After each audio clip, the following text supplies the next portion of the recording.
ဒီတခါတော့ကုလသမဂ္ဂထုတ်ပြန်ချက်အရလုံးဝအားရတယ်ဟဲ့အဲ့ဒါဘာလဲဆိုတော့အချမ်းဖက်မင်းအောင်လှိုင်တို့ပြုလုပ်ချင်းပါသွားမဲ့ရွေးကောက်ပွဲအပေါ်မှာကုလသမဂ္ဂမြန်မာနိုင်ငံရဲ့တရားဝင်အစိုးရကဥဝန်းမင်းနဲ့ဒေါ်အောင်ဆန်းစုကြည်သာ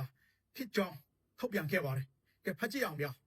ဒေါ်အောင်ဆန်းစုကြည်ဦးဆောင်သောပြည်တော်စုသမ္မတမြန်မာနိုင်ငံတော်အစိုးရအားမြန်မာနိုင်ငံ၏တူးထဲတော်တရားဝင်အစိုးရဖြစ်ကုလသမဂ္ဂလုံခြုံရေးကောင်စီကဒီကနေ့အတိအမှပြုထုတ်ပြန်ခဲ့ပါတယ်တဲ့အဲ့တော့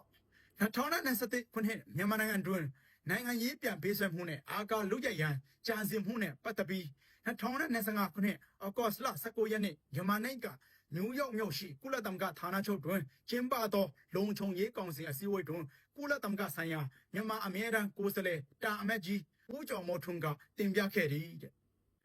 အဲ့ဒီတင်ပြတဲ့ပုံမှာကုလသမဂ္ဂဘာပြောလိုက်လဲဆိုတော့ကုလသမဂ္ဂလုံခြုံရေးကောင်စီအနေဖြင့်ဒေါ်အောင်ဆန်းစုကြည်ဦးဆောင်သောအစိုးရကိုပြည်တော်စုသမ္မတမြန်မာနိုင်ငံတော်၏တူးထဲသောတရားဝင်အစိုးရဖြစ်အတိအမှဖြူကြောင်းတက်တည်ပြပြီးဖြစ်သည်တဲ့ကဲအကြောင်းပဲမင်းအောင်လှိုင်တို့ခမားတို့လုံမဲ့ရွေးကောက်ပွဲကလေပေါ်မှာပဲဝဲနေမလားဘယ်ငရဲပြီးမှဝဲနေမလဲတော့မသိရသေးပါဘူးဗျာနော်အခုကကျွန်တော်တို့ကြားနေရတာရွေးကောက်ပွဲပြုလုပ်နေတဲ့အချိန်မှာလဲခမားတို့ကိုဟိုအပေါ်ကနေဟာ drone အားဖြင့်ခမားတို့ရဲ့ရွေးကောက်ပွဲကိုဖြတ်စီးဖြတ်လို့လုံမဲ့သူတွေတပုံကြီးရှိရဲဆိုတာနော်အဲ့တော့ဒီသတင်းကိုကျွန်တော်ကြားချင်းမှာကုလသမဂ္ဂကိုဒီတစ်ခါတော့လုံးဝအားရမိပါတယ်ဗျာကဲကျွန်တော်တို့စောင့်ကြည့်ရသေးတာပေါ့ကွာခင်ဗျားတို့လုံမဲ့ရွေးကောက်ပွဲကဘယ်လိုလာအောင်လဲဆိုတာ